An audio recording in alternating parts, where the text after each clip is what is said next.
My name is Brandon Paul Johnson, and I'll be reading for the part of Richard Flestcher. Miss Pillman.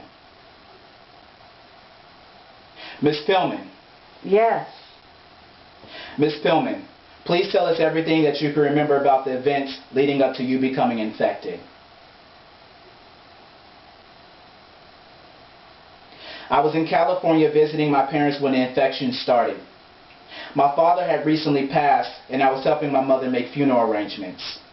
By the time I tried to make arrangements to fly back to my family in New York, the government had already stopped air travel. So I was quickly boarded up in my sister's house with her husband, her son, and my mother. None of us had shown any symptoms of infection when the first outbreak occurred, but we lost my brother-in-law, Patrick Hoff, to it a few weeks later. He had left the house to find food and water, but when he got back, he didn't tell us that he had been bitten while he was gone. I woke up in the middle of the night a few days later to find him pacing around the garage. That's when I noticed his face was flushed and his eyes were bright red. He looked so afraid, and I knew there was nothing I could do.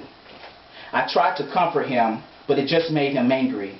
Nothing I said made him calm, and his anger got out of control.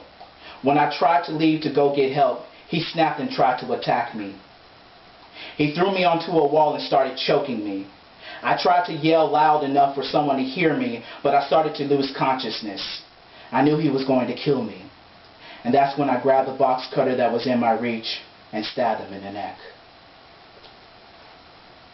Where was the family during all of this?